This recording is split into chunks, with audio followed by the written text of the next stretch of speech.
En primer lugar, fueron escritos para las iglesias de aquel tiempo.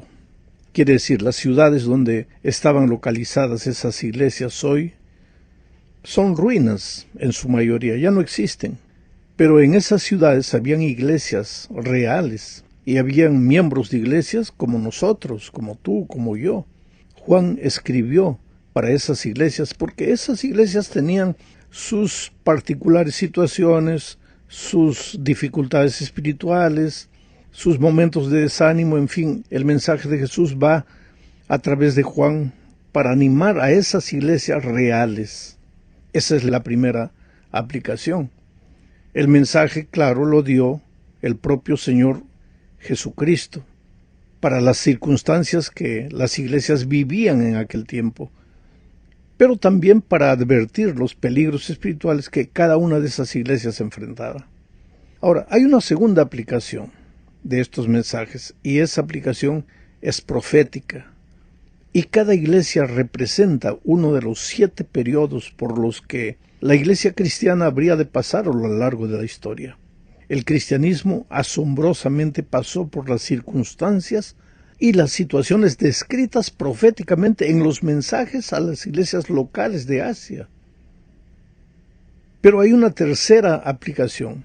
Esos mensajes también tienen que ver con nosotros hoy. Esa es una aplicación espiritual. Debemos aplicar esos mensajes a nosotros como iglesia y como miembros individuales de la iglesia en el último periodo de la historia de este mundo. El peligro que corremos es el de endulzarnos con los detalles históricos y proféticos, recordarnos la fecha, que este periodo va de este año, este otro año y aquello, y hay gente que discute por causa de un año, que fue para más, que fue para menos, etc.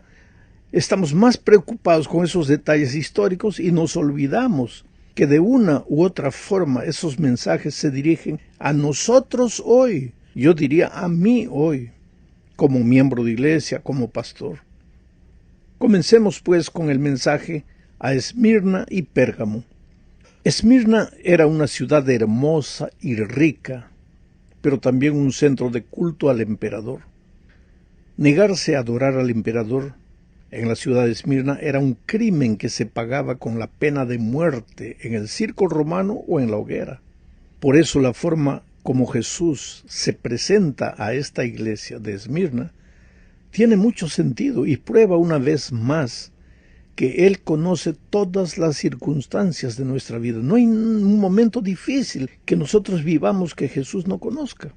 Leamos Apocalipsis 2, 8 y 10. Escribe el ángel de la iglesia en Esmirna, el primero y el último, el que estuvo muerto y vivió, dice estas cosas. No tengas ningún temor de las cosas que has de padecer. He aquí el diablo va a echar a algunos de ustedes en la cárcel para que sean probados, y tendrán tribulación por 10 días. Sé fiel hasta la muerte, y yo te daré la corona de la vida. Es interesante, querido, que en este texto, Jesús se presenta como el primero y el último, el que estuvo muerto y vivió. ¿Por qué? Porque la iglesia estaba sufriendo persecución y muerte, y Jesús se presenta como aquel que les garantiza que no hay que tener miedo de morir, porque la muerte para el cristiano es circunstancial. Ahora, aquí se habla de 10 días de persecución, y exactamente la iglesia local de Esmirna tuvo 10 días terribles de persecución y de matanza a los cristianos de aquellos tiempos. Pero proféticamente esto se aplica al segundo periodo de la iglesia cristiana. Y esos 10 días proféticos que se menciona aquí son los 10 años de terrible persecución impuesta por el emperador Diocleciano, que va desde el año 303 al 313 después de Cristo. En este último año, el 313, Constantino el Grande emitió el edicto de Milán que otorgaba libertad religiosa a los cristianos. Ahora ve la cosa maravillosa. La iglesia de Esmirna real, en los tiempos en que la iglesia existía en la ciudad de Esmirna, real, fue perseguida por 10 días. Pero proféticamente un día simboliza un año. Y la iglesia cristiana fue perseguida por 10 años. O sea, todo encaja proféticamente. Por eso digo que los mensajes tienen una aplicación local para la iglesia de esos tiempos y una aplicación profética para la iglesia de todos los tiempos. El mensaje a Esmirna se refiere proféticamente al segundo periodo histórico de la iglesia. Veamos ahora Pérgamo.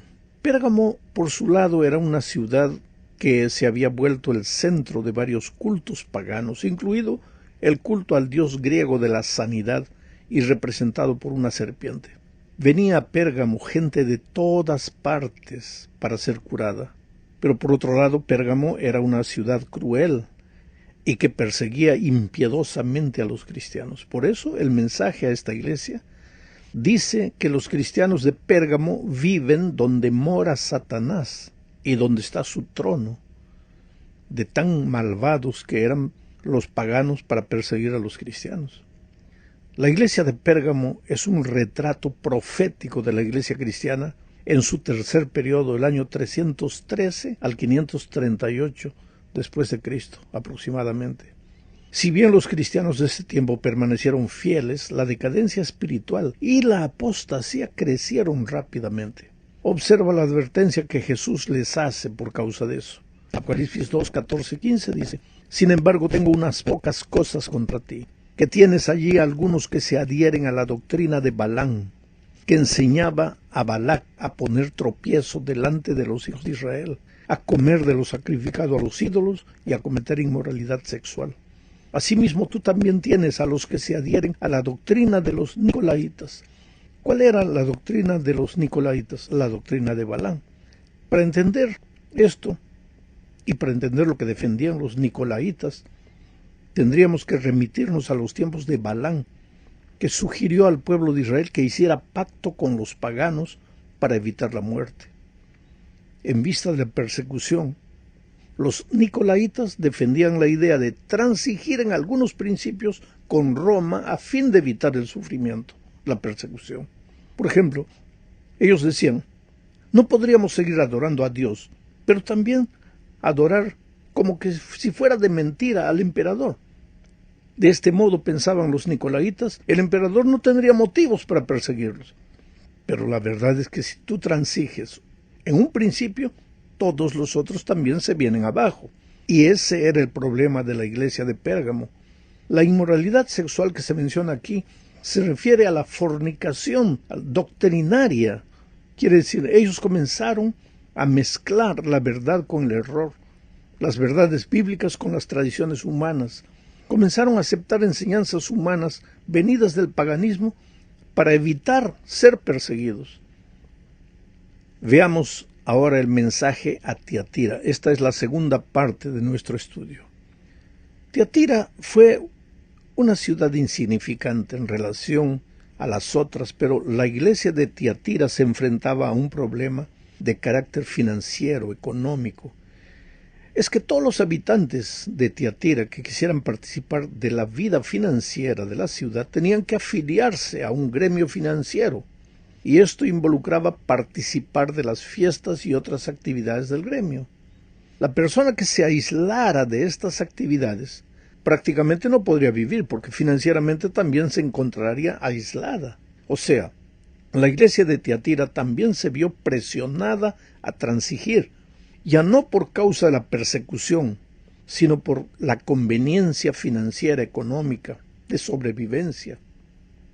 El nombre Jezabel que se menciona en el mensaje a Tiatira se refiere a la esposa del rey Acab, que llevó a Israel a la apostasía.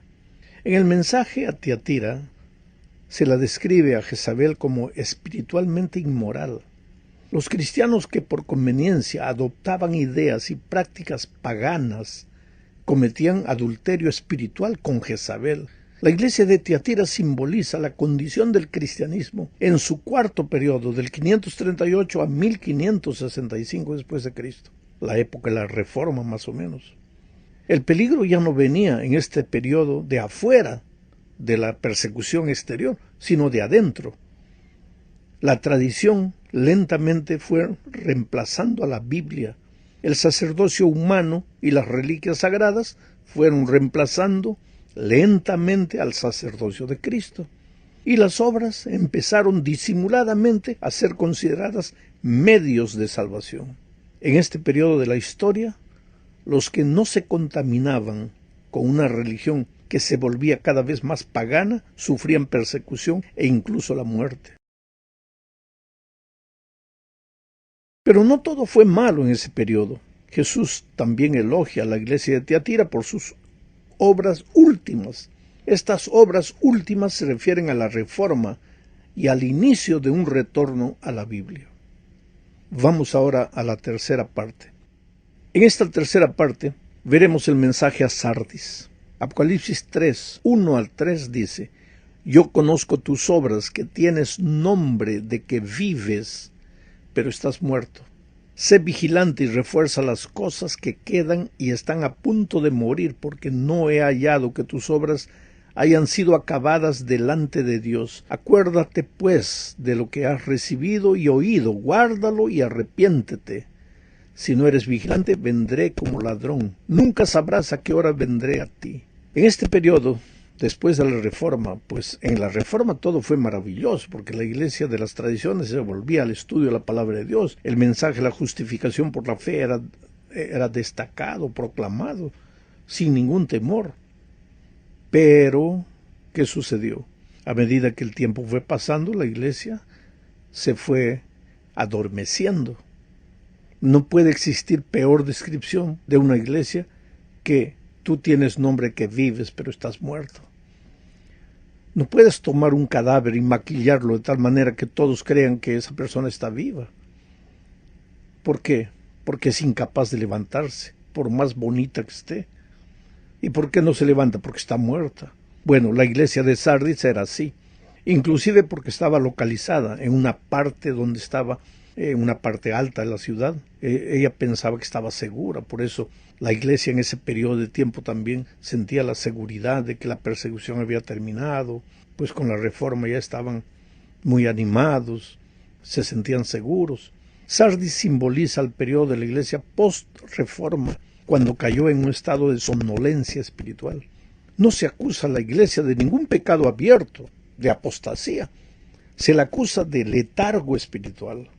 El énfasis en la gracia salvadora del Evangelio y el compromiso con Cristo disminuyó, dando lugar a argumentos filosóficos, áridos y dogmáticos, vacíos, fríos, pura teoría. La iglesia de este periodo parecía estar viva, pero estaba espiritualmente muerta. Pero este mensaje se aplica también a todas las generaciones de cristianos, inclusive a la nuestra. El tema de la justificación por la fe, por ejemplo. Algunos corremos el peligro de serlo tan teórico, que caemos en el mismo problema de la iglesia de Sardis. El tema de la justificación por la fe es un tema práctico, no es tanto conocimiento teológico.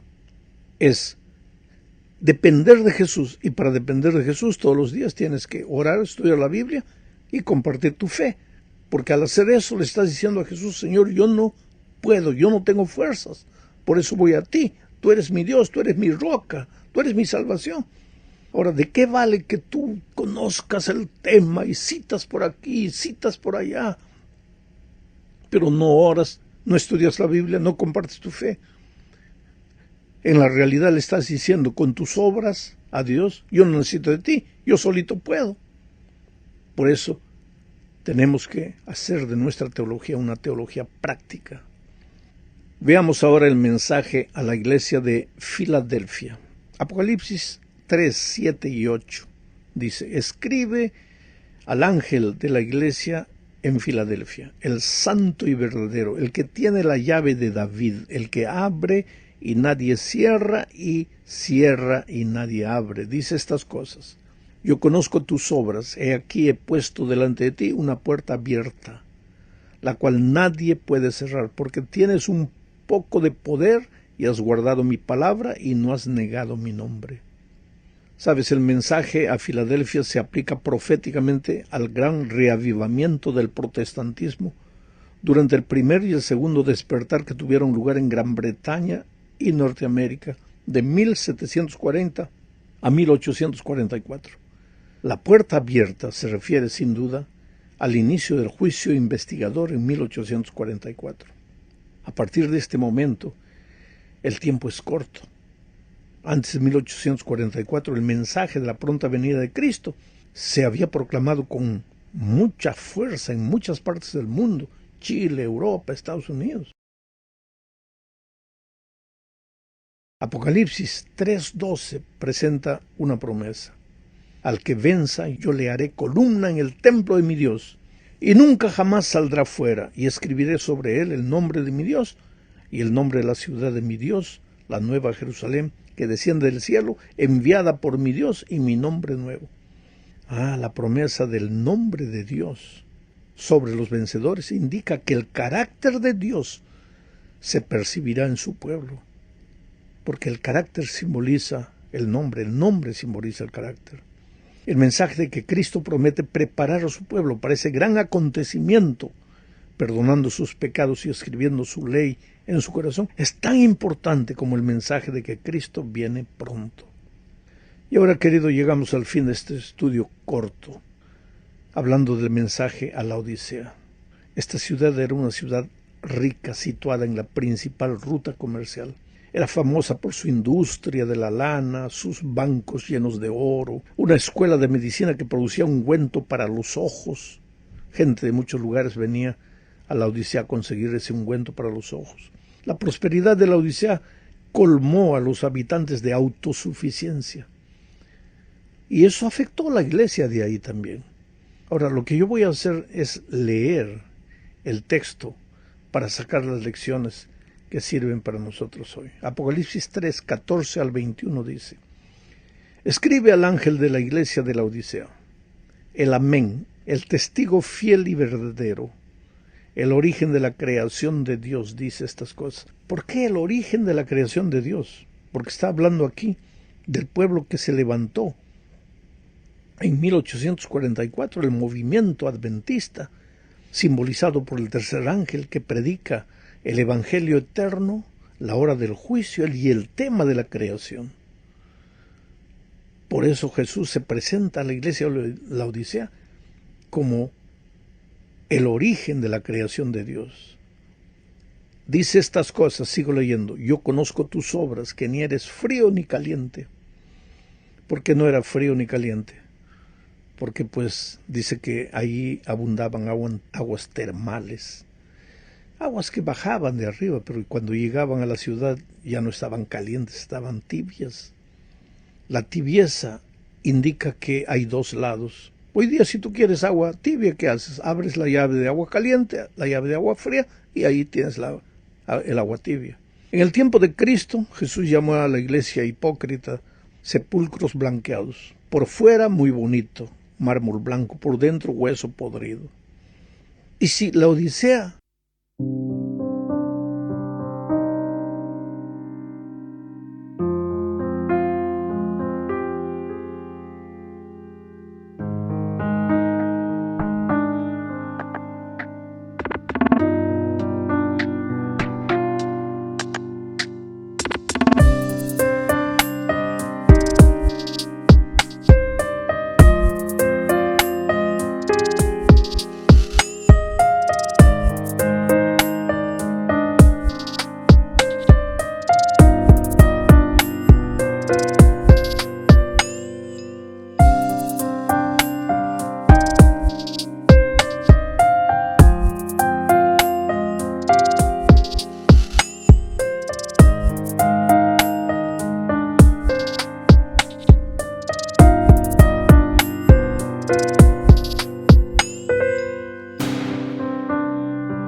tiene agua tibia, es porque tiene dos lados, un lado caliente y un lado frío. ¿Cuál es el lado caliente? Por fuera, muy bonito, todo maravilloso, bautizamos tanto, hemos reunido tanto de diezmo, tenemos tantas escuelas, tantas universidades, muy bonito, maravilloso. Y por dentro, esto es lo que nos preocupa, a mí, a ti. A nosotros como cristianos tenemos que dejar de olvidarnos un poquito de la profecía. Entiéndeme bien, no estoy diciendo olvídate de la profecía, pero que nuestra atención no esté más en la profecía, sino en la aplicación espiritual. ¿Qué tengo que mejorar yo? ¿Dónde tengo que crecer yo? ¿Qué tengo que corregir yo? Porque Jesús dice, yo conozco tus obras, sigo leyendo el texto, que ni eres frío ni caliente, ojalá fueras frío o caliente. Así porque eres tibio y no frío ni caliente, estoy por vomitarte en mi boca. Ya que tú dices, soy rico, me he enriquecido, no tengo ninguna necesidad. Y no sabes que tú eres desgraciado, miserable, pobre, ciego, desnudo. Yo te aconsejo que de mí compres oro refinado por el fuego para que te hagas rico de verdad. Vestiduras blancas.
Justicia de Cristo, para que te vistas y no se descubra la vergüenza de tu desnudez, y colirio para ungir tus ojos, para que veas que tu realidad.